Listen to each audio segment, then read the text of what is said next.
Hermanos, vamos nuevamente a la epístola de Judas. Ustedes ven, estoy en el versículo 3 y ya se nos acabó esta corta media semana. Vamos a leer el versículo 3 y el versículo 4. Amados, ayer vimos eso. Por la gran solicitud que tenía de escribiros acerca de nuestra común salvación, me ha sido necesario escribiros exhortándoos que contendáis ardientemente por la fe que ha sido una vez dada a los santos.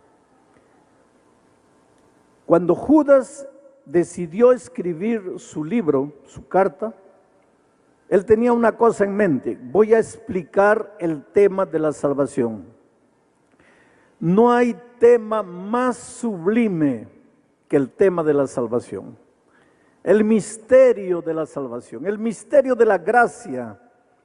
Como hombres pecadores, perdidos, podemos encontrar perdón, podemos encontrar una nueva oportunidad, podemos encontrar salvación en Cristo. Pues Judas quería tratar ese tema, pero él dice: yo quería tratar del tema de la salvación, pero ya que algunos están entrando a la iglesia torciendo el maravilloso tema de la salvación, necesito exhortaros para que contendáis ardientemente por la fe que ha sido una vez dada a los santos, para que contendáis ardientemente. ¿Sabes que hay mucha gente que toma esta orden en el sentido de que hay que pelear por el evangelio, hay que atacar a las personas defendiendo el evangelio, hay que agredir a las personas defendiendo el evangelio porque lo estamos haciendo en nombre de Dios? Oh, queridos, eso es fundamentalismo.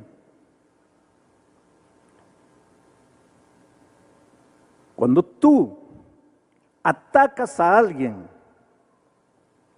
pensando que estás defendiendo el evangelio, necesitas rebautizarte de nuevo, pero hay que llenar el tanque mitad hielo y mitad agua y dejarte 1 hora remojándote ahí, porque tú, en nombre de Dios y en nombre del evangelio, no tienes el derecho de dar rienda suelta a tus instintos no sometidos al Espíritu Santo. Porque la primera característica de alguien que ha sido convertido es el amor, porque Dios es amor. Y si Dios es amor y Él tiene una iglesia en esta tierra, la iglesia de Dios en esta tierra es la iglesia del amor. ¿Cómo tú puedes, en el nombre de Jesucristo, diciendo que estás defendiendo el evangelio, atacar personas, agredir personas? Claro que no agarras piedras, no das tiro a nadie, porque si no ya irías para la cárcel. Pero a veces las palabras son peores que las piedras. Y ahora, en este tiempo de redes sociales, es fácil sentarse en el computador, en el anonimato, y agredir personas. Y en tu cabecita piensas que estás defendiendo el evangelio. Eso no combina con cristianismo. Jesús jamás haría eso. Y si tú eres un seguidor de Jesucristo, debes permitir que el Espíritu Santo reproduzca en tu vida el carácter tierno, manso y dulce del Señor Jesucristo. Pero entonces, ¿qué es lo que Judas está diciendo aquí?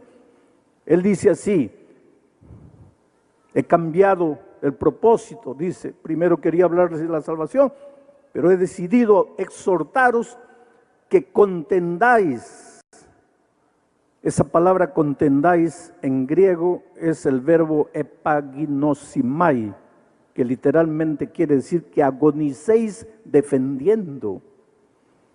No que agredáis, sino que agonicéis defendiendo. Que estés dispuesto a morir por el evangelio, pero no a matar por el evangelio, no a agredir por el evangelio, no a ofender por el evangelio.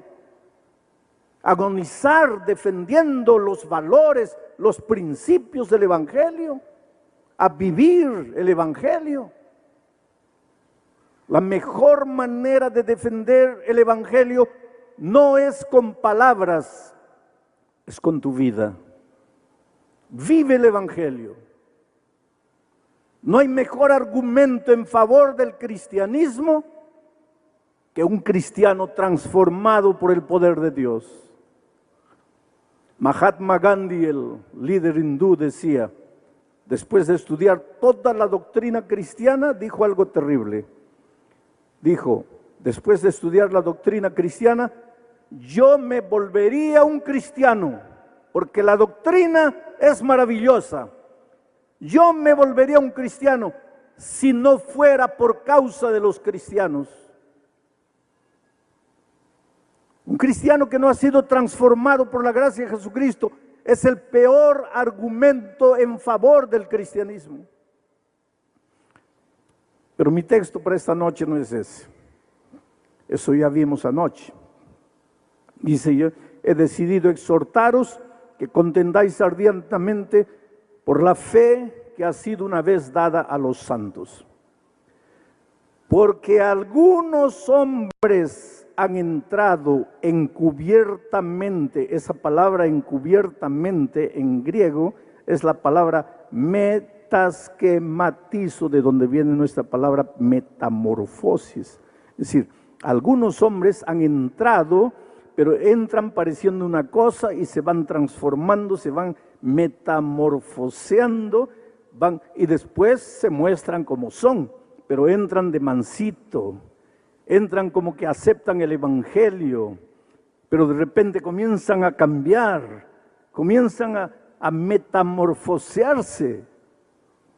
Entran disimuladamente, dice, porque algunos hombres han entrado encubiertamente, metamorfoseándose. Y estos hombres desde antes habían sido destinados para esta condenación.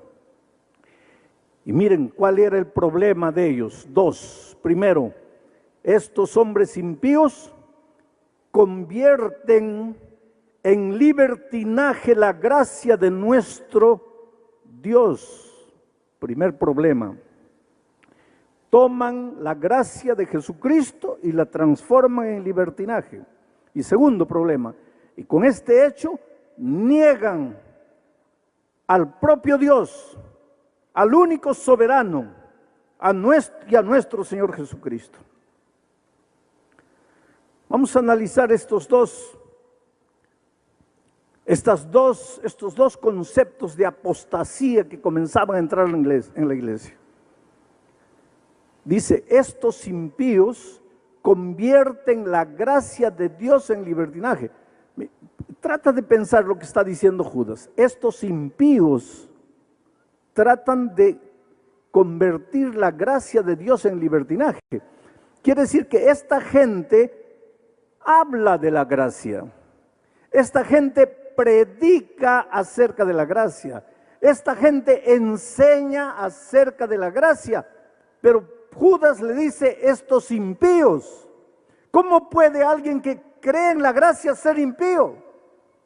¿Cómo puede alguien que predica, que enseña, que canta sobre la gracia ser impío?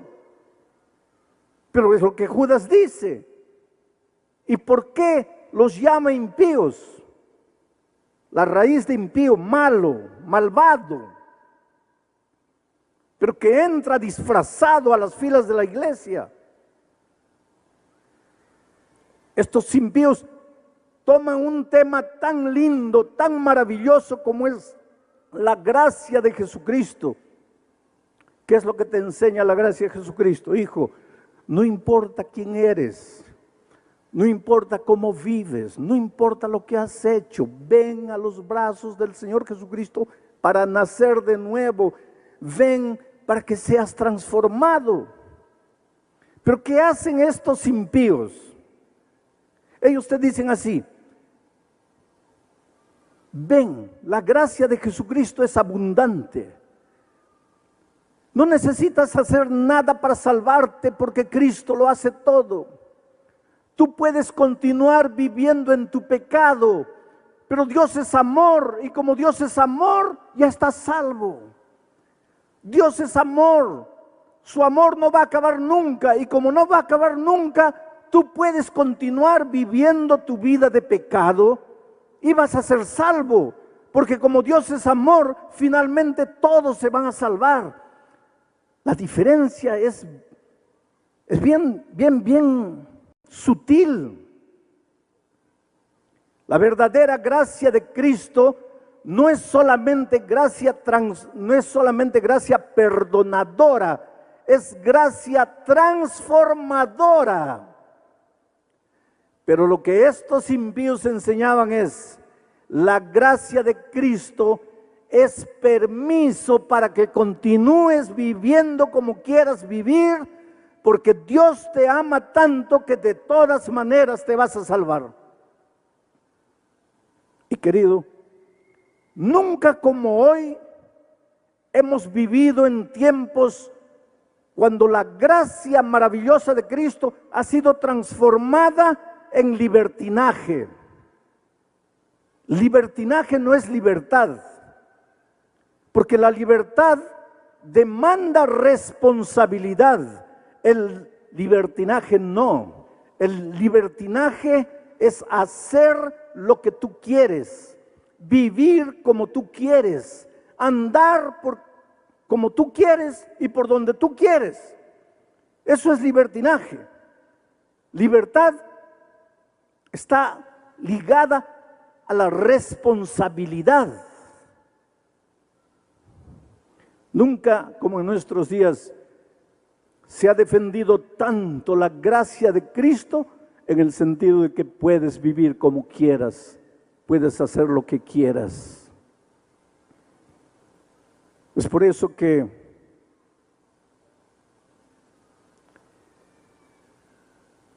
un hombre que duerme con otro hombre y no quiere abandonar el camino del pecado, dice que porque Dios es misericordioso y abundante en gracia, lo va a aceptar en su pecado. Oh, querido, Dios te ama mucho. Y te digo una cosa, no hay pecado que puedas haber cometido en la vida que Dios no te pueda perdonar. Dios es poderoso. No hay nada en tu vida que Dios no pueda transformar. Puedes venir a Él, leproso, inmundo, sucio, caer a sus brazos, pero su poder, su gracia, su amor te transforma. No te deja como estás. Pero una de las apostasías que estaba entrando a la iglesia en los tiempos de Judas es el hecho de que no te preocupes con tu vida, porque Dios te ama, porque su gracia es abundante. Y en los tiempos de Cristo, para eso había que hacer una cosa. En los tiempos de Judas, para eso había que hacer una cosa. Había que sacar de la Biblia el concepto de la ley. ¿Sabes que en la iglesia primitiva habían dos problemas con relación a la ley? Primer problema, los judaizantes. Los judaizantes enseñaban que tenías que guardar la ley para salvarte. Un error, una apostasía. Saca de tu cabecita la idea de que tienes que guardar mandamientos para salvarte, querido. Saca de tu cabeza la idea de que tienes que cumplir la ley al pie de la letra para salvarte. Porque si tienes que cumplir la ley para salvarte, entonces la salvación no es por gracia, es por obras. La justicia no es de Cristo, es tu justicia humana, trapo de inmundicia. Pero los judaizantes en la iglesia primitiva venían y enseñaban, decían, no, hay que cumplir la ley al pie de la letra para salvarse. Pablo fue un defensor de la gracia de Cristo. Pablo se levanta como el apóstol de la gracia para decir, no necesitas hacer nada para salvarte, solo tienes que creer, solo tienes que aceptar, solo tienes que rendirte, solo tienes que entregarte. La salvación no es por lo que haces, no es porque te portas bien, no es porque cumples mandamientos, no es porque cumples la ley. La salvación es únicamente por la gracia de Cristo. Pero entonces aparece el otro ramo y dice así: somos salvos únicamente por la gracia de Cristo, ya no necesitamos ley. La ley fue ya para el tiempo del Antiguo Testamento. Hoy en el Nuevo Testamento ya no necesitamos ley porque somos salvos por la gracia de Cristo. Pero que te digo una cosa esta noche: somos salvos únicamente por la gracia de Cristo. Esa es una de las verdades más cristalinas de la Biblia. Pero porque somos salvos por la gracia de Cristo, la ley no deja de existir. Inclusive porque el apóstol Juan, aquí en Juan, capítulo 3, versículo 4, mira lo que dice: todo aquel que comete pecado, infringe también la ley, porque el pecado es la infracción de la ley. Ahora, si después de Cristo ya no existe ley, ya no existe pecado, porque el pecado es la infracción de la ley. Y si ya no existe pecado, ¿para qué gracia? Ya no tiene sentido la gracia. La gracia tiene sentido porque existe pecado. Y el pecado existe porque existe la ley. Porque el pecado es la transgresión de la ley. Ahora, Juan no dice que te vas a salvar guardando la ley. En absoluto. La salvación es únicamente por la gracia de Cristo. Pero la ley continúa en vigencia. No tengas miedo de la ley. Si esta noche viniera Jesucristo y te preguntara: hijo, ¿me amas? ¿Cuál sería tu respuesta? Sí, Señor, tú sabes que te amo. Y entonces Él te diría: entonces, si me amáis, guardad mis mandamientos. Él no te está diciendo: para que te salves, guarda mis mandamientos. Él dice: si me amas, guarda mis mandamientos. La obediencia no es un requisito de salvación, porque la salvación es por gracia. La obediencia es una expresión de amor. No te atrevas a decir que amas a Dios si quieres continuar andando en tus propios caminos. No te atrevas a decir que Jesús es lo más lindo que sucedió en tu vida si no estás dispuesto a obedecerle. Oh querido, Dios te ama. ¿Sabes por qué Dios no aprueba el pecado? Y hay una cosa que tenemos que entender esta noche. Una cosa es el pecado y otra cosa es el pecador. Voy a repetir: una cosa es el pecado y otra cosa es el pecador. Jamás, queriendo combatir el pecado, combatas al pecador. Jamás, queriendo reprobar al pecado, repruebes al pecador. El pecado es lo más sucio, lo más inmoral y lo más opuesto al carácter de Dios. Pero el pecador es el ser más precioso a los ojos de Dios. No golpees al pecador queriendo golpear al pecado. Y te voy a decir algo más. Cuando Cristo venga por segunda vez, viene a destruir al pecado. Viene a colocar un punto final al pecado. No viene a destruir a los seres humanos. Pero pastor, ¿los pecadores no serán destruidos? Te voy a explicar. ¿Quién es el pecador? El que se agarra al pecado. ¿Qué es el pecado? La transgresión de la ley. Pecador es todo aquel que está agarrado al pecado. Ya vimos la primera noche que la Biblia es un libro de llamado. Dios te llama. ¿De dónde te llama? De aquí, del territorio del pecado. te llama para el territorio de la vida. Ven, ven, ven. Venid a mí todos los que estáis trabajados y cansados. ¿Cansado de qué? Cansado de luchar, luchar sin poder. Cansado de intentar sin alcanzar. Cansado de sufrir. Ven, ven, ven. El Evangelio es la buena noticia de que hay solución para tu vida. Sal, sal del territorio del pecado. Ven. Dios no te puede tomar por la fuerza y arrancar del territorio del pecado. Tú tienes que querer. Tú tienes que decir sí. Jesús te llama y te dice, ven, ven, ven. Hoy es el día de buena nueva. Hoy es el día de salvación. Si oyeres hoy su voz, no endurezcáis vuestro corazón. Jesús te llama y te llama. Pero llegará un día en que Jesús va a venir a esta tierra para ponerle un punto final al pecado. ¿Y sabe por qué? Porque tú eres un hijo amado de Dios y el pecado te destruye, el pecado te hace sufrir, el pecado te anula, el pecado te paraliza, el pecado destruye tu familia.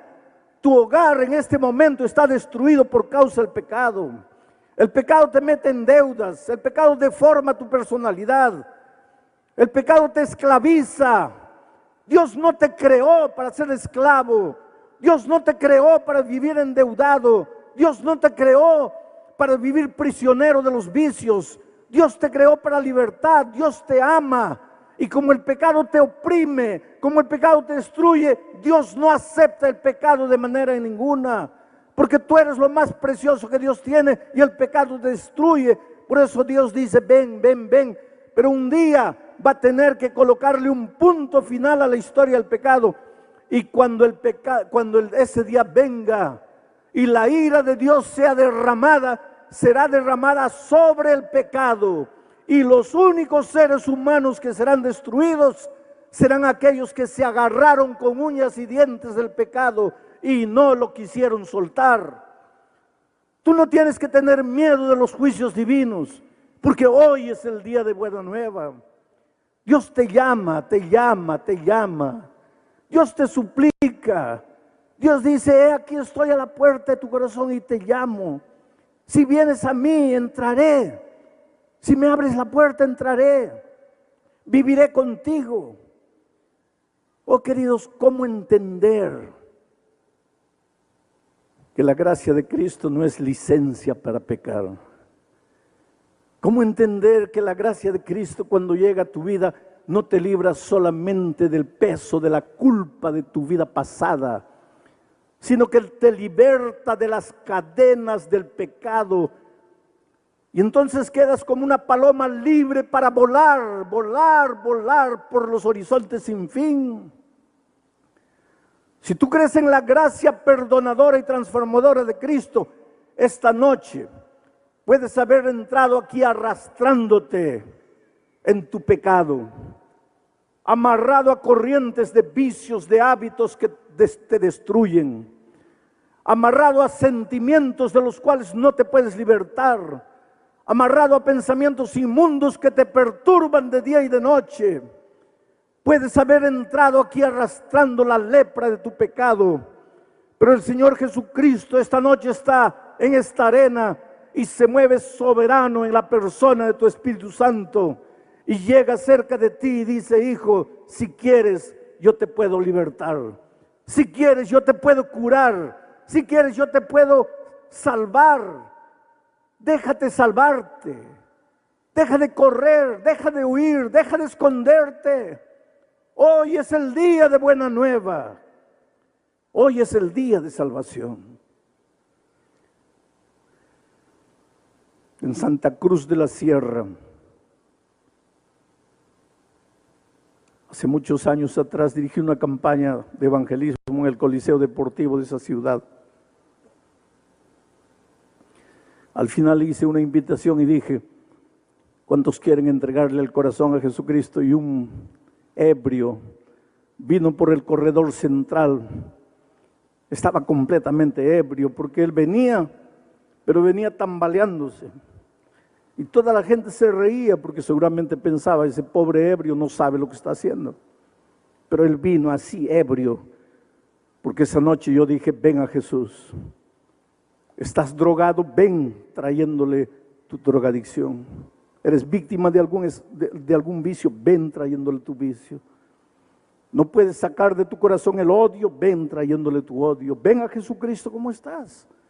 Recibe la gracia perdonadora, pero también recibirás la gracia transformadora. Ven a Jesucristo como estás. Y ese borracho creyó y fue allá tambaleando. Llegó aquí adelante y comenzó a llorar, llorar, llorar. Pues todos los ebrios lloran, eso no es novedad. Mucha gente llegó aquella noche al llamado, mucha gente. A la noche siguiente yo dije, los que han venido anoche ya no se levanten hoy. ¿Cuántos quieren entregar el corazón a Jesús? Y la primera persona que se levantó fue de nuevo el ebrio y vino todo tambaleando por el corredor. Y ahora sí la gente comenzó a reír porque pensaban, está viendo, no sabe nada, no se da cuenta de nada, no entiende nada. El pastor dijo, los que se han levantado anoche ya no vengan, y él ya se levantó anoche. La tercera noche dije, ¿cuántos quieren aceptar a Jesús esta noche? Los que se han levantado las otras noches no vengan. Y pensé, el ebrio se va a levantar, pero el ebrio no apareció. No apareció la cuarta noche, ni la quinta, ni la sexta noche. La penúltima noche apareció. Yo dije, ¿cuántos quieren aceptar el bautismo para nacer de nuevo en Cristo Jesús? Y la primera persona que vino adelante fue un hombre pantalón jeans, camisa blanca, bien bañado. No parecía el ebrio, porque el ebrio era un pordiosero, sucio, inmundo, barba larga, cabello largo, olía mal. Yo me di cuenta porque las personas llegaban a su lado y se apartaban, no podían soportar el olor. Pero ahora estaba bien bañado, se notaba que se había echado gel en el cabello. Y aquí adelante lloraba y lloraba y lloraba. Yo le dije, creo que te conozco. Y él dijo, sí, pastor, el borracho, el ebrio soy yo. Pero ya no estaba ebrio. Esa noche fui al camarín y cuando ya salía para el hotel, lo encontré en el corredor llorando. Le pregunté, ¿por qué lloras? Y él me dijo, mire, es que yo quería bautizarme esta noche, pero los hermanos no quieren. ¿Y por qué no quieren? Porque dice que yo al comienzo de la semana estaba borracho y ¿cómo me voy a bautizar ahora? Me han pedido que espere un poco. Y está bien, pastor, yo voy a esperar. Pero si ellos conocieran mi historia, ellos no me pedirían que espere. ¿Y cuál es tu historia? Y él me contó. Con 20, 21 años, era ingeniero de minas de una de las más grandes empresas mineras allá de Bolivia. Se casó, fue a la luna de miel. Cuando estaba regresando, sufrió un accidente de tránsito, cayó, murió la esposa, él salió vivo. Y él contándome la historia lloraba y decía, pastor, yo maté a mi esposa, una joven de 20 años, en la flor de la vida. Le dije, no, me estás diciendo que fue un accidente. Sí, pastor, pero quien tenía que morir era yo, quien estaba manejando el carro era yo. ¿Por qué salí vivo? ¿Por qué ella murió? Y él me dice, en ese tiempo yo no conocía a Jesucristo. Yo, querido, yo te pregunto, cuando el dolor de esta vida llega, porque el dolor llega, a veces el dolor de esta vida te golpea aquí en el hígado, te deja sin poder respirar. Cuando un hijo muere, cuando pierdes el empleo, cuando te dicen que estás con cáncer, cuando te dan solo 2 meses de vida, cuando el dolor te llega. Y si tú no tienes a Cristo, ¿qué haces? Pues él me dijo, pastor, en ese tiempo yo no tenía a Jesús. Entonces comencé a beber para olvidar mi dolor, beber. En 6 meses perdí el empleo. Bebía todos los días. Perdí la familia, perdí los amigos, perdí todo. Pastor, durante 30 años he vivido en la calle, haraposo, mendigo. pidiendo limosna para beber, 30 años sumergido en el vicio, durmiendo en los cementerios, durmiendo en la calle. Y la primera noche que entré aquí, yo no entré porque quería escuchar el evangelio, sino porque la puerta estaba abierta. Y a pesar que yo estaba borracho, entendí lo que usted dijo, que Jesús me ama, que Jesús podía transformar mi vida. Y cuántas veces yo, en las noches frías, levanté los ojos al cielo y dije: Dios mío, ¿para qué vine al mundo? ¿Para qué estoy aquí? ¿Para qué nací? Y ahora usted me decía que si le entregaba mi vida a Cristo, su gracia perdonadora sería también su gracia transformadora. Y yo creí, pastor, y por eso la primera noche, así ebrio, fui adelante. Y la segunda noche, ¿usted piensa que yo no entendí? Yo entendí. Usted dijo que no vinieran las personas de la noche anterior, pero es que la noche anterior, después de aceptar a Jesucristo, yo salí y continué bebiendo. Entonces la siguiente noche dije: mi decisión de ayer ya no sirvió, me voy a entregar de nuevo. Por eso vine, aunque la gente no entendía y se reía de mí. Pero esa noche salí y ya no bebí.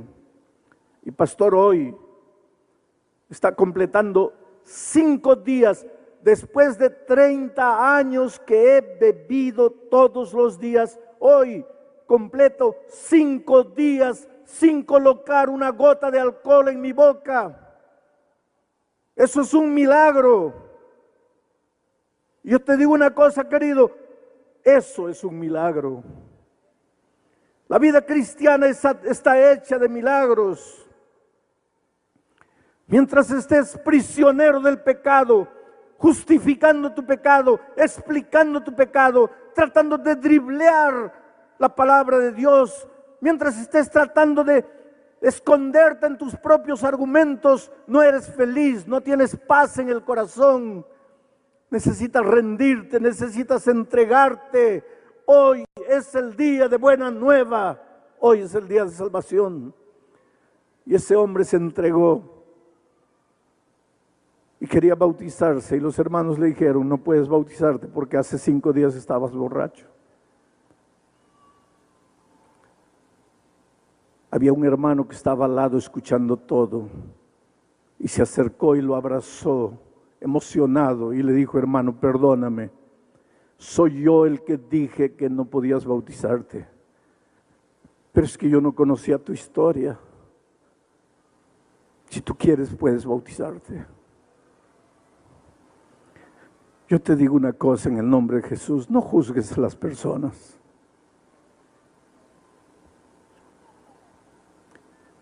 Tú sabes que ninguna mujer nace prostituta. La vida la hace así. Nadie nace drogadicto, la vida lo hace así. No juzgues a nadie. Qué Dios maravilloso que no te juzga a ti, que te acepta como eres. Pero no te acepta para pasarte la mano y decirte: hijito, sigue pecando, que yo te amo. No. Te acepta y te dice: hijo, viviendo la vida que estás viviendo no eres feliz. Entonces yo te acepto para transformarte, para hacerte un hombre nuevo, una mujer nueva, para que pares de vivir los tormentos, las lavaredas de infierno que tu conciencia te hace vivir durante las noches. Aquel hermano lo abrazó y le dijo: si quieres puedes bautizarte. Pasaron 5 años. El último año que estaba trabajando antes de jubilarme, volví a Santa Cruz de la Sierra, prediqué en el mismo Coliseo Deportivo. El pastor me recogió en el hotel, me llevó al Coliseo y cuando estábamos llegando vi a un hombre de chaleco fosforescente con un radio en la mano, con una linterna en la otra, corriendo de un lado para otro, dando instrucciones para que abran la puerta, que cierren la puerta, que organicen allá. Era el coordinador de todos los recepcionistas. Y el pastor me dice, ¿se acuerda de él? No, ese es el ebrio que se levantó 5 años atrás. Ahora transformado. Ahora un príncipe en el reino de Dios. Oh querido, yo te digo, tú no tienes idea de a dónde Dios te va a llevar. Anoche entró a este auditorio un hombre con la vida destruida, hogar destruido, el peso de la conciencia golpeándolo. Ayer en la noche salía llorando de este auditorio y abrazó a un pastor y le dijo, yo creo en la palabra de Dios porque yo entré uno y estoy saliendo otro. Porque así son las cosas en el reino de Dios. Tú vienes a Él como eres, andrajoso como el hijo pródigo, oliendo a estiércol de puerco, cubierto de trapos de inmundicia. El Padre en su amor te recibe, pero no para dejarte vistiendo trapos de inmundicia. Él te baña, Él te da su manto de justicia divina. Él te hace hijo de nuevo en el reino de Dios. Y no importa lo que has hecho con tu vida. Nunca digas, Dios mío, ¿qué hice con mi vida? Pregúntate, Dios mío, ¿qué haré con mi vida a partir de hoy? Porque hoy es el día de buena nueva. Hoy es el día de salvación. Las 2 noches anteriores ustedes se han levantado aceptando a Jesucristo como su Salvador. Esta noche voy a hacer otra invitación. Si tú quieres prepararte para el bautismo y sellar tu pacto de amor con Dios un día, yo te voy a pedir que te levantes y vengas diciendo al Señor Jesús, yo quiero nacer del agua y del Espíritu.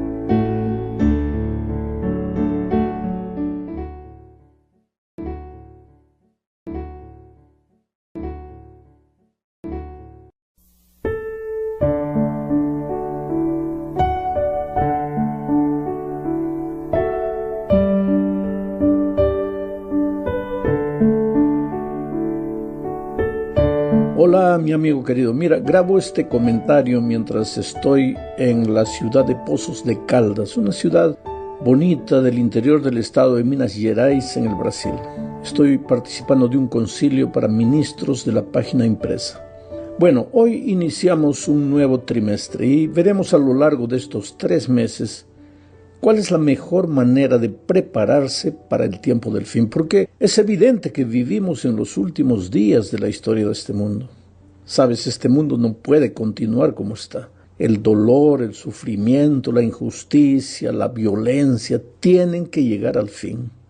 Bueno, el tema de hoy lleva como título El origen del conflicto cósmico. Porque te digo una cosa, todas las cosas malas que suceden en la tierra son consecuencia de este conflicto cósmico. ¿Sabes? Hay una lucha invisible entre el bien y el mal. Existe una lucha invisible entre Cristo y Satanás. Es una lucha espiritual. No es con bombas y cañones. Y el territorio de este conflicto es la mente y el corazón del ser humano. Pero la pregunta crucial es, ¿cómo empezó este conflicto? ¿Dónde empezó? ¿Por qué empezó? ¿Cómo apareció el mal? Sabes, el origen del mal no tiene explicación. Si lo tuviera, pues sería justificable, pero nada justifica el hecho de que un ángel perfecto como Lucifer hubiera dado cabida al pecado en su corazón. ¿Por qué quiso Lucifer todo para él? ¿Por qué no le fue suficiente lo que él era y lo que él tenía? La Biblia no explica la razón, simplemente narra los acontecimientos de la manera que ocurrieron. Y yo siempre digo, hay que respetar el silencio de Dios. Si Él no explicó detalles, es porque lo que está dicho en su palabra es lo suficiente. Pero para entender un poco este asunto necesitamos leer Ezequiel capítulo 28, versículos 14 al 17. Dice, tú querubín, grande protector, yo te puse en el santo monte de Dios. Allí estuviste en medio de las piedras de fuego te paseabas, perfecto eras en todos tus caminos, desde el día en que fuiste creado hasta que se halló en ti maldad. A causa de la multitud de tus contrataciones fuiste lleno de iniquidad y pecaste, por lo que yo te eché del monte de Dios y te arrojé de entre las piedras de fuego. Oh querubín protector, se enalteció tu corazón a causa de tu hermosura, corrompiste tu sabiduría a causa de tu esplendor. Yo te arrojaré por tierra, delante de los reyes te pondré para que miren en ti. Mi amigo, mira, hay varios pensamientos que necesitamos estudiar en este texto. El primero está en la expresión, yo te puse en el santo monte de Dios. Tú puedes ver por estas palabras que Lucifer no era un ángel común, era un querubín, estaba en el santo monte de Dios. Los querubines pertenecen a un grupo especial de ángeles. En la Biblia aparecen muchas veces en misiones especiales. Casi siempre están cerca del trono de Dios. La expresión te puse en el santo monte de Dios expresa esta idea de que Lucifer era un querubín, un ángel especial. Otra frase del texto dice, perfecto eras en todos tus caminos, desde el día en que fuiste creado hasta que se halló en ti maldad. Ahora, este es otro pensamiento interesante, porque Dios no creó al diablo. Él era perfecto. Dios creó un ángel perfecto. Pero entonces viene la pregunta, ¿por qué un ángel perfecto daría cabida al mal en su corazón? Déjame ponerlo de esta manera. Para ser perfecto, Lucifer necesitaba ser libre, y para ser libre tenía que tener la capacidad de escoger, si no, ¿cómo sería libre? Bueno, para poder escoger era necesario que hubieran dos caminos, la posibilidad del bien y del mal. Si solo hubiera la posibilidad del bien, ¿cómo o entre qué podría haber escogido Lucifer? Y si no pudiera escoger, no sería libre, y no siendo libre, no sería perfecto. Ahora, ¿eso quiere decir que el mal ya existía antes? No, claro que no, porque la posibilidad de no es él. Te voy a dar un ejemplo. Todos nosotros tenemos la posibilidad de contraer SIDA. Claro que sí. Ahora, ¿eso quiere decir que estamos con SIDA? Claro que no, porque la posibilidad de no es él. Entonces, ¿por qué Lucifer, pudiendo haber escogido la posibilidad del bien, escogió la del mal? Pues eso es un misterio. Pablo, escribiendo a los tesalonicenses, le llama al surgimiento del mal el misterio de la iniquidad. Hay un pensamiento más en el texto de Ezequiel que leímos, y ese pensamiento nos presenta la causa de la decisión equivocada del pecado de Lucifer. El texto menciona dos causas. La primera es tus contrataciones y la segunda es tu hermosura. La palabra contrataciones viene del hebreo rekulah, que significa literalmente vender, traficar, cambiar. Pero tú solo puedes vender o cambiar lo que es tuyo. Sin embargo, Lucifer, como tú y como yo, no era dueño de nada, era apenas un ser creado. Sin embargo, el hecho de estar siempre cerca al trono de Dios y gozar de la confianza divina hizo que en algún momento él comenzara a sentirse dueño de lo que Dios le había confiado. Entonces empezó a traficar, esto es, a vender ilegítimamente lo que no era suyo. Y cuando una persona hace repetidamente la misma cosa, con el tiempo pierde la noción de lo que es correcto y lo acepta como normal. Ese fue el primer problema de Lucifer, que él se apoderó de la vida que era de Dios. Ahora, el segundo problema, la segunda causa de su pecado fue su hermosura, dice el texto bíblico. El original hebreo da la idea de esplendoroso, brillante. Bueno, belleza, esplendor y brillantez podrían haber sido una bendición en las manos de Lucifer, y sin embargo fueron su desgracia. ¿Explica eso por qué a veces Dios no nos confía algunos talentos? ¿No podrían ser la tragedia de nuestra vida si recibiéramos esos talentos? Por eso, querido, yo te digo una cosa, acepta el hecho de ser como eres. Dios nunca se equivoca. Tú, con lo que eres, de la manera que eres, con lo que tienes o no tienes, eres lo más precioso a los ojos de Dios. Sé feliz así. Aprende a hacerlo. No andes por la vida quejándote de no ser más alto, más bajo, o más gordo, o más flaco. Simplemente sé tú mismo y serás feliz. Bueno, el pecado no se quedó solo en el cielo, sino que se trasladó a la tierra. Esta es la segunda parte del estudio. Génesis capítulo 3, versículos 1 al 7, relata cómo Adán y Eva fueron engañados. En realidad, lo que ellos decidieron fue andar solos por su cuenta, seguir sus propios caminos. Ellos, Adán y Eva, como todos nosotros, habían sido creados para andar con Dios. Pero en el momento de la tentación, el diablo se presentó a ellos y trató de llevarlos a tomar una decisión equivocada. Les dijo que si comiesen del fruto serían igual a Dios. Y esa idea pues les pareció fascinante, tan fascinante que decidieron seguir su propio camino. Pecaron. ¿Sabes? Una de las palabras hebreas para pecado es la palabra awón, que significa apartarse del camino, extraviarse, andar errante. Cuando ellos pecaron, Adán y Eva se separaron de Dios, abandonaron el camino de Dios, escogieron su propio camino y se volvieron errantes. Se extraviaron del camino.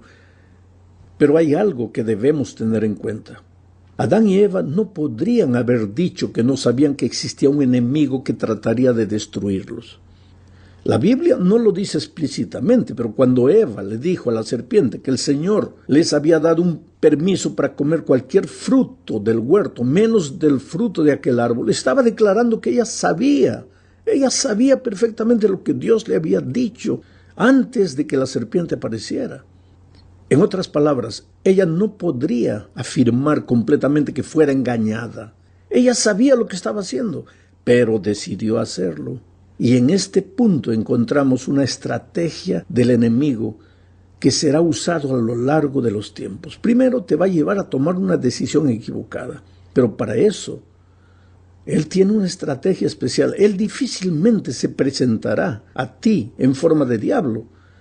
Usará el disfraz, la mentira, tomará la palabra de Dios y la torcerá. Tú vas a ver que a lo largo de la historia el diablo toma la palabra de Dios. Cuando llegó a Eva le dijo, así que Dios ha dicho, o sea, vino con la palabra de Dios en la mano, pero torcida, porque Dios no había dicho lo que Lucifer o la serpiente le estaba queriendo decir a Eva. Y esa es la estrategia del diablo. Él siempre tuerce las escrituras. Él no niega la palabra de Dios, él la usa, pero la usa de manera equivocada. En los últimos días esto será más notable. Y los cristianos debemos estar apercibidos para conocer la palabra de Dios como está escrita y no como los hombres quieren que nosotros la entendamos. En la tercera parte de este estudio, veremos que este conflicto cósmico se lleva a cabo en los cielos y en la tierra. Leamos lo que dice Apocalipsis capítulo 12, versículos 7 al 9. Después hubo una gran batalla en el cielo. Mira, ahí está, la batalla en el cielo. Miguel y sus ángeles luchaban contra el dragón. Miguel es Cristo. Y sus ángeles luchaban con el dragón, el diablo, la serpiente. Y luchaban el dragón y sus ángeles, dice el texto. Pero no prevalecieron, ni se halló ya lugar para ellos en el cielo. Y fue lanzado fuera el gran dragón, la serpiente antigua, que se llama Diablo y Satanás. Aquí está identificado Lucifer, el cual engaña al mundo entero. Fue arrojado a la tierra y sus ángeles fueron arrojados con él. Ahora, mi amigo, este texto que acabo de leer, en realidad forma parte de todo el capítulo 12. Y en el capítulo 12 se describe que el gran conflicto comenzó en el cielo, con el texto que acabo de leer, pero que después se proyectó a la tierra, porque la esencia del conflicto es la decisión personal de los seres creados. En el cielo, una tercera parte de los ángeles decidió seguir el camino propuesto por Lucifer, pero las dos terceras partes decidieron permanecer fieles a Dios. Decidieron, tanto los malos cuanto los buenos, decidieron. En la tierra también hoy la base del conflicto es la decisión personal. Por eso dije que este conflicto no es una pelea, una batalla de bombas ni cañones, sino un conflicto de ideas. Y el campo de batalla es la mente y el corazón del ser humano. Satanás trata de llevar a los seres humanos a sus caminos, mientras Cristo llama a los hombres y mujeres a andar en los caminos de Dios. Y cada ser humano es responsable de su decisión. Nadie puede argumentar que no sabe nada acerca del conflicto, porque la Biblia pues narra con exactitud la historia de este conflicto. Desde el levantamiento de Lucifer en el cielo hasta nuestros días, cuando Satanás suelta su ira contra los que permanecen fieles a Jesús, todo está relatado en la Biblia. Por eso Apocalipsis 12, todo el capítulo no relata solo lo que sucedió en el cielo, sino que presenta la persecución del dragón contra la mujer vestida de blanco. Esta mujer es símbolo de la iglesia de Dios, de los hijos fieles de Dios. Mira lo que dice Apocalipsis 12, 1 al 4. Apareció en el cielo una gran señal.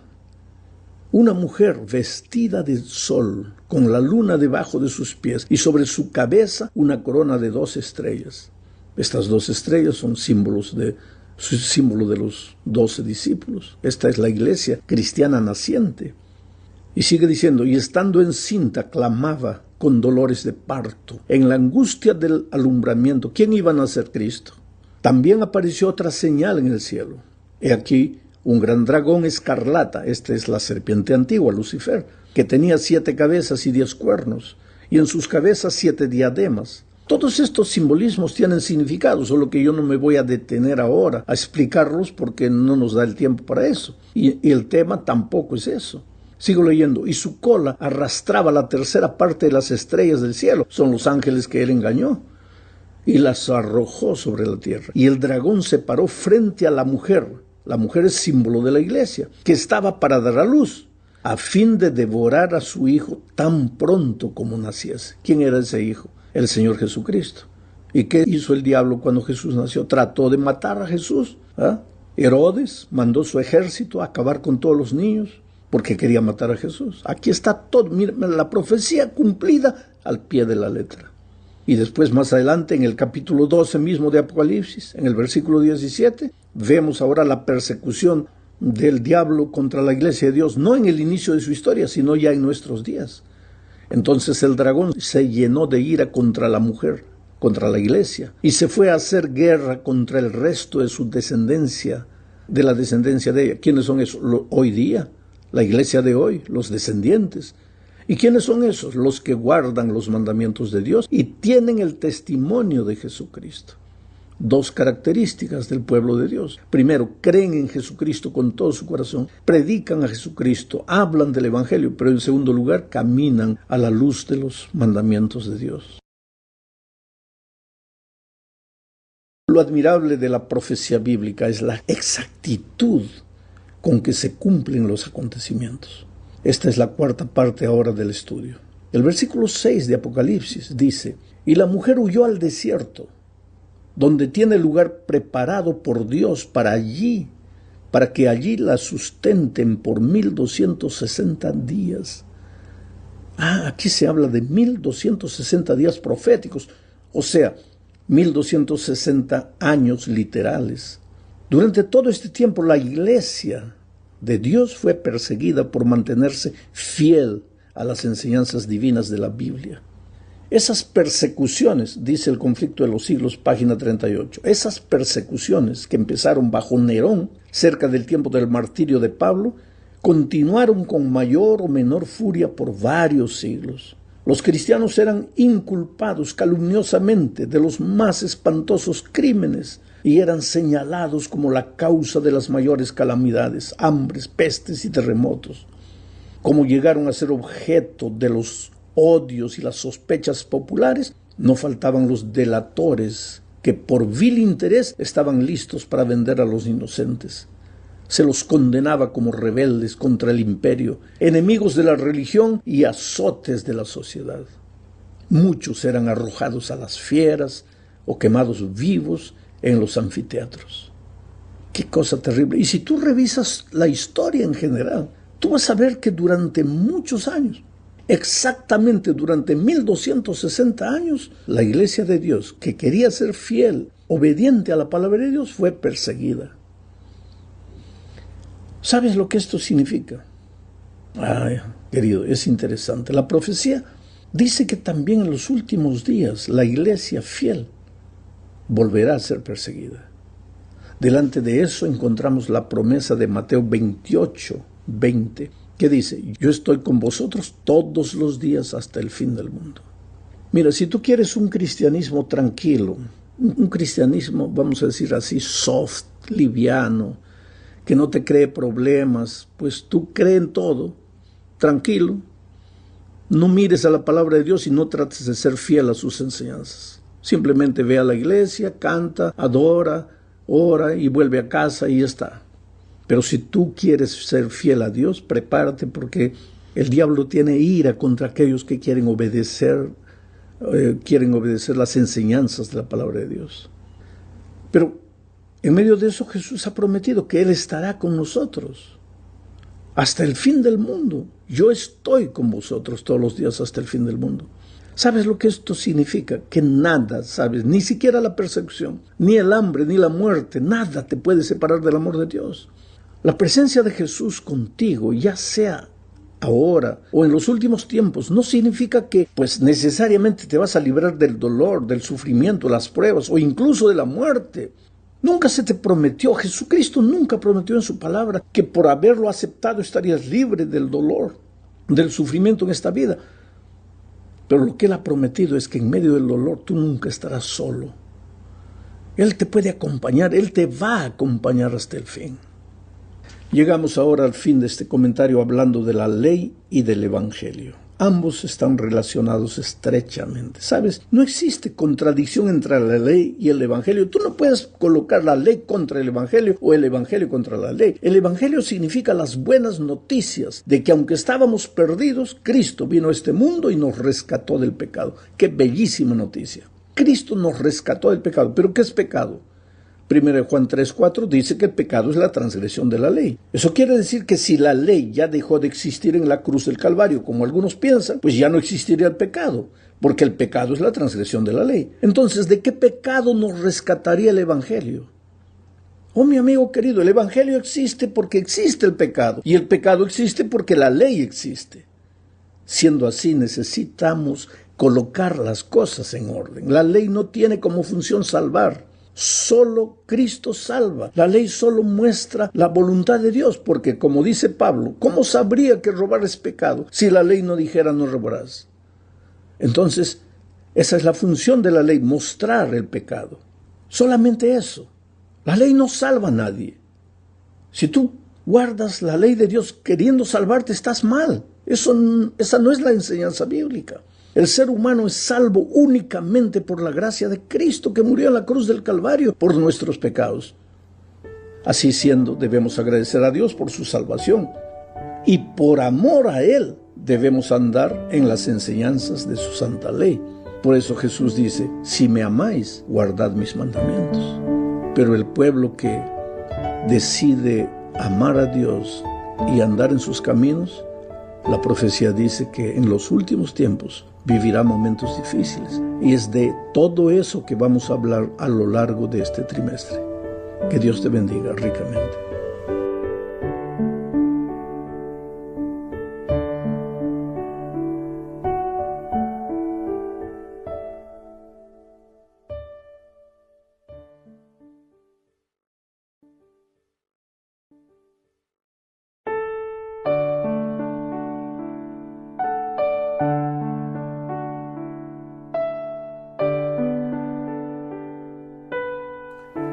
Hola, querido. Antes de comenzar con el estudio de la lección, voy a responder una pregunta. ¿Por qué nacen niños con problemas? En otras palabras, ¿por qué sufren los inocentes? En cierta ocasión, Jesús y sus discípulos estaban caminando y vieron a un hombre ciego de nacimiento, un sufridor. Una persona inocente que no habían hecho nada para nacer ciego. Pero los discípulos le preguntaron a Jesús, ¿quién pecó, este o sus padres, para que naciese ciego? La respuesta del Señor Jesucristo es interesante. Él dijo, ni este pecó ni sus padres, sino que para que las obras de Dios sean reveladas, este nació así. Eso parece injusto. Quiere decir que Dios permite que nazcan personas con problemas solo para que las obras de Dios se revelen. ¿Qué tipo de Dios egoísta sería ese? Aquí necesitamos entender que en el griego ese ¿para qué? Ni este pecó ni sus padres, pero ¿para qué? Esa interjección ¿para qué? En griego es iná, que quiere decir ya que, o para qué. Ahora vamos a leer el texto de la manera, ni este pecó ni sus padres, pero ya que ha nacido así, las obras de Dios se van a revelar. Oh querido, desde que el pecado entró al mundo, el dolor es una ley. Sufren los grandes, los pequeños, los culpables, los inocentes, los hombres, las mujeres, los niños, los ancianos. El dolor es inevitable, pero ya que el dolor es inevitable, mientras Cristo no vuelva, porque cuando Cristo vuelva acabará el dolor, ya que mientras estamos en este mundo, ya que el dolor es inevitable, las obras de Dios serán manifestadas. Esto es maravilloso. Dios no es culpable del sufrimiento. El pecado entró por causa nuestra. Hoy peregrinamos en este mundo de dolor, pero nos resta la esperanza de que Jesús viene para colocarle un punto final al dolor en este mundo. Ahora sí vamos a la lección número 13 para el 29 de junio del año 2024. Esta es la última lección. La próxima semana entramos al estudio del Evangelio de San Marcos, un nuevo trimestre. Pero la última lección de este trimestre tiene como título El triunfo del amor. Y el propósito de este estudio es mostrar que finalmente, después de una larga lucha, de un largo conflicto, finalmente el amor de Dios vencerá. Finalmente el dolor tendrá fin. Finalmente entraremos al reino de los cielos con el Señor Jesucristo. Hablemos del primer subtítulo, Esperanza en tiempos difíciles. Mira, aquí vamos a hablar del fin del tiempo de gracia y de la angustia de Jacob. Te digo una cosa, Dios es amor. Si dependiese de Dios, todos los seres humanos se salvarían. Pero no depende solo de Dios. Dios ha hecho todo lo que era necesario hacer para salvar al ser humano. Pero como Dios creó al hombre libre, no lo puede forzar, no le puede obligar a aceptar la salvación. Y por más que el plan de redención se haya cumplido, todo se haya realizado para nuestra salvación, si nosotros no queremos, pues la salvación no tiene ningún valor para nosotros. Esta idea va contra el universalismo, porque hay gente que cree que Dios es amor, Dios es misericordia y por tanto todos se salvarán. No. Dios es misericordia, Dios es amor, pero solo se salvarán los que acepten la salvación en Cristo. Hoy día, Dios llama, toca la puerta del corazón, insiste una y otra vez. Pero va a llegar un momento en que Jesús necesita volver y el tiempo de gracia llegará a su fin. Y eso es lo que dice Apocalipsis 22, 7, 11 y 12. Leo. He aquí vengo pronto, dice Jesús. Bienaventurado el que guarda las palabras de la profecía de este libro, que contiene la verdad, ¿no es cierto? El que es injusto, sea injusto todavía. Y el que es inmundo, sea inmundo todavía. Y el que es justo, practique la justicia todavía. Y el que es santo, santifíquese todavía. He aquí yo vengo pronto, y mi galardón conmigo, para recompensar a cada uno según sea su obra. Interesante este texto. El tiempo de gracia tiene fin. va a llegar un momento antes de la venida de Cristo en que las puertas de la gracia se cerrarán. Pastor, ¿cuándo va a suceder eso? No, ni tú, ni yo, ni nadie puede saber, solo Dios. Pero se va a cerrar. Hasta ese momento, el que podía ser salvo, sería salvo. El que aceptaba, sería salvo. Por más pecador que hubiera sido en la vida, si se arrepentía, si confesaba, si aceptaba la gracia de Cristo, estaba salvo. Pero cuando el tiempo de gracia se cierre, ahí el que es justo seguirá siendo justo. Y el que estaba perdido, pues estará perdido. Ya no hay más posibilidad de salvación. Pero no necesitas asustarte, porque Daniel capítulo 12, 1 y 2 dice lo siguiente: en aquel tiempo se levantará Miguel, el gran príncipe que está de parte de los hijos de tu pueblo. No voy a explicar por qué Miguel es el gran príncipe, pero si aquí el texto dice que el gran príncipe que está de parte de los hijos de tu pueblo, se refiere al príncipe, al hijo del rey de los reyes, al Señor Jesucristo. En aquel tiempo se levantará Miguel, el gran príncipe que está de parte de los hijos de tu pueblo, y será tiempo de angustia, cual nunca fue desde que hubo gente hasta entonces. Pero en aquel tiempo será libertado tu pueblo, todos los que se hallen escritos en el libro, y muchos de los que duermen en el polvo de la tierra serán despertados, unos para vida eterna y otros para vergüenza y confusión perpetua. El tiempo de gracia se acabará y ahí comenzará el periodo de la gran angustia. La Biblia le llama la angustia de Jacob. ¿De qué se trata ese tiempo de angustia? La angustia de Jacob. ¿Te acuerdas aquella noche que Jacob estaba regresando para ver a su hermano Esaú? Y cerca del río Jaboc, a las orillas, él se arrodilló y oró y oró y lloró toda la noche. Estaba viviendo su noche de angustia. ¿Por qué? Porque al día siguiente se encontraría con su hermano, a quien había engañado, a quien había traicionado. Y la angustia de Jacob era la siguiente: mañana me voy a encontrar con mi hermano. ¿Será que él me perdonó y me aceptará? ¿O será que él no me perdonó y me destruirá? Esa angustia fue tan intensa, tan grande en la vida de Jacob. Y ahora la palabra de Dios toma esa angustia de Jacob como la angustia de los hijos de Dios en los últimos tiempos. Cuando la puerta de la gracia se haya terminado, ya no hay más oportunidad de arrepentimiento, entonces vendrá a nuestra mente la angustia.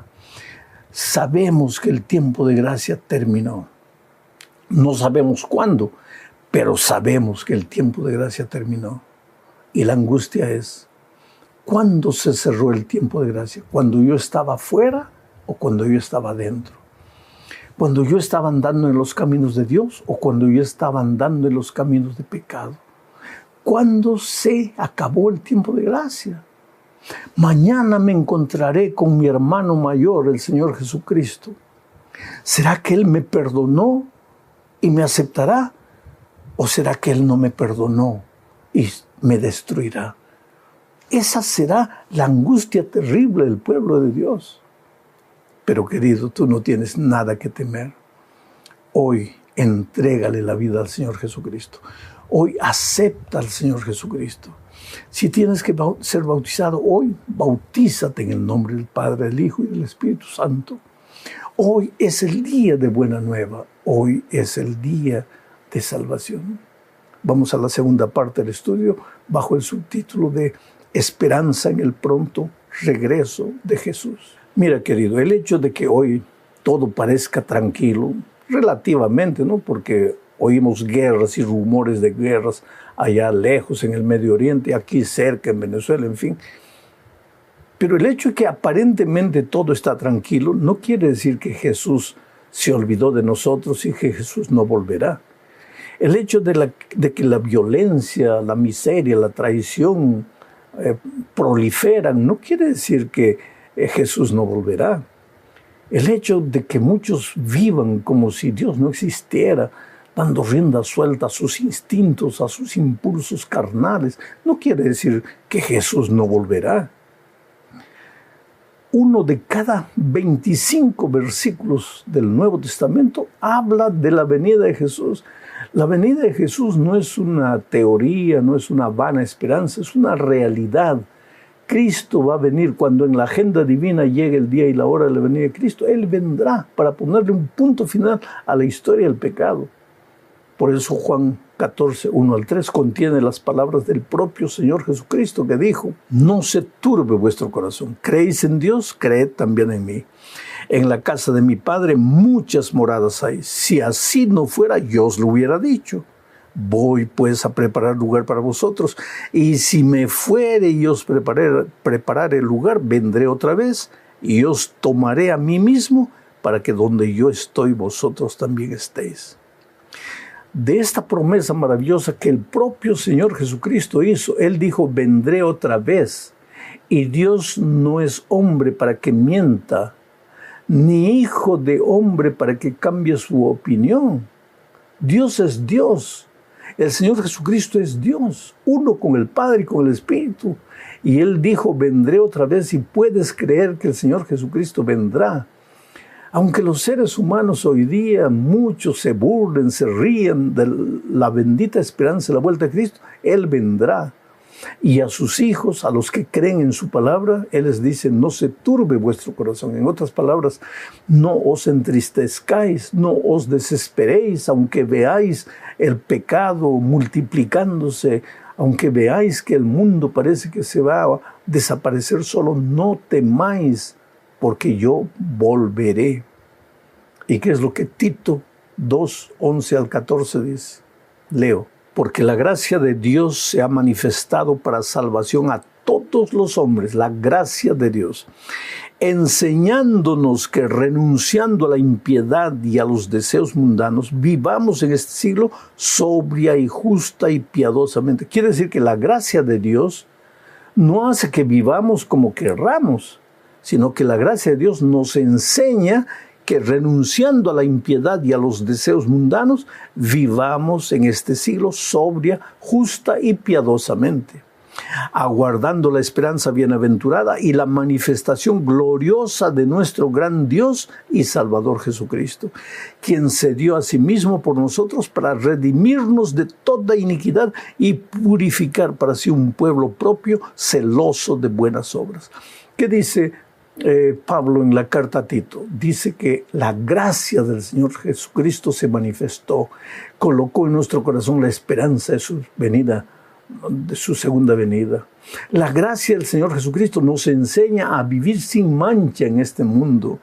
Y dice que la gracia del Señor Jesucristo visa preparar un pueblo para encontrarse con Cristo, pero un pueblo celoso de buenas obras. ¿Tú ves de qué manera maravillosa Pablo une la gracia y las obras?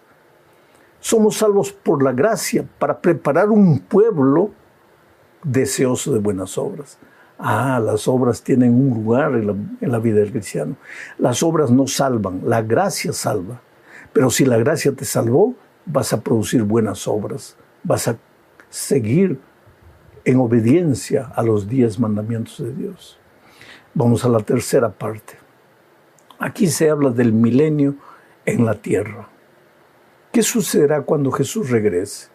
Veamos lo que dice Apocalipsis 20, 1 al 3.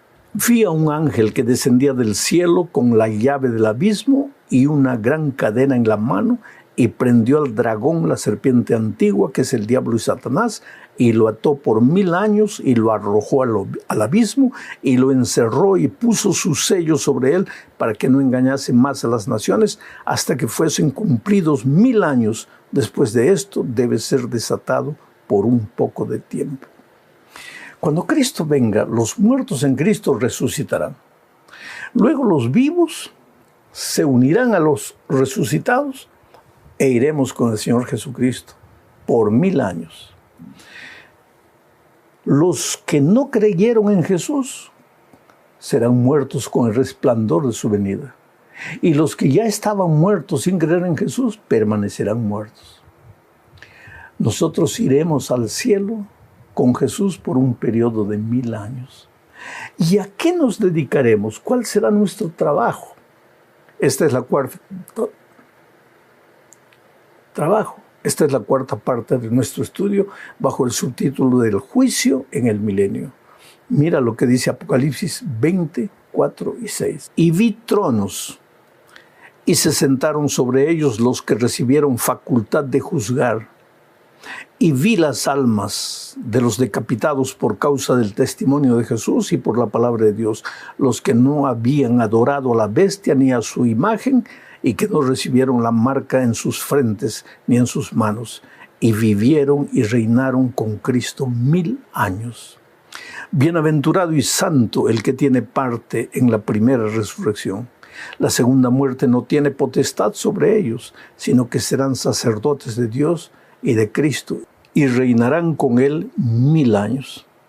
¿Qué es lo que entendemos aquí? Voy a hacer un resumen nuevamente. Cuando Cristo venga, los muertos en Cristo resucitarán. Los vivos que fueron fieles al Señor Jesucristo y a su palabra, se unirán con los resucitados e irán durante 1000 años al cielo. Los muertos que no creyeron en Cristo permanecerán muertos. Y los vivos que no creyeron en Cristo morirán con el resplendor de su venida. El diablo prácticamente estará preso por las circunstancias. No tendrá a quién engañar, no tendrá a quién seducir. Estará preso no con cadenas, sino preso por las circunstancias. La tierra desolada, vacía. ¿Y qué eran los redimidos en el cielo? El texto bíblico que acabo de leer dice que se abrirán los libros y ellos revisarán. ¿Por qué? Porque algunas personas que tú piensas que se salvarán no estarán allá. Y algunas que tú pensabas que se perderían estarán allá. Y entonces, para aclarar cualquier duda, tú tendrás la oportunidad de revisar los libros. A eso se llama el juicio del milenio. No es un juicio que determina nada, es un juicio que comprueba por qué las cosas fueron como fueron. 1000 años. Al terminar los 1000 años, pues Dios decide traer la santa ciudad a la tierra, porque nuestro verdadero hogar será en esta tierra. En el cielo estaremos solamente 1000 años. Volveremos. Pero ahí, en esta tierra, los muertos de todas las edades resucitarán. A eso se llama la segunda muerte. Y el diablo quedará contento, porque al ver a todo el mundo resucitado va a decir, nuevamente, ahora sí. Y cuando Jesús está volviendo con la santa ciudad y los redimidos, el diablo va a hacer guerra. Y ahí sí va a llover fuego y azufre y el punto final del pecado. Ya no se levantará nunca más. Estamos entre dos eternidades. Mira lo que dice la quinta parte. Cuando Jesús regrese, solo habrá dos grupos. Leo lo que dice segunda a los Corintios 5:10. Porque es necesario que todos nosotros comparezcamos ante el tribunal de Cristo, para que cada uno reciba lo que haya hecho mientras estaba en el cuerpo, sea bueno o sea malo. Solo dos grupos. Aquellos que confiaron en Cristo, aceptaron la gracia de Cristo, y aunque en algún momento de su vida, cuando no conocían a Jesús, vivieron en la miseria, el pecado, pero se arrepintieron y aceptaron a Jesús, estarán en el grupo los redimidos para recibir el galardón que Jesús viene a traerles. El otro grupo es aquellos que no obedecieron a Jesús y que muchas veces, pensando obedecer a Jesús, solo obedecieron tradiciones humanas. Aquellos que cerraron sus ojos a la verdad de la palabra de Dios, cerraron sus oídos al evangelio puro y eterno de la palabra de Dios. Solo dos grupos, ovejas y cabritos. Las vírgenes prudentes, las vírgenes insensatas. Cristo viene para llevar a su pueblo. ¿Eres tú parte de su pueblo? Abre tu corazón a Jesús. Entrégale tu vida. Oh querido, no se trata de esta es mi iglesia, la tuya es esta, yo defiendo mi iglesia, tú defiendes. No, no se trata de eso. Se trata de abrir los ojos a la palabra de Dios y seguir lo que la palabra de Dios dice y hacer caso a la voz del Espíritu Santo que te habla. Que Dios te bendiga ricamente. Si no nos vemos nunca en esta tierra, yo quisiera verte un día en el reino de los cielos. Un gran abrazo. Felicidades.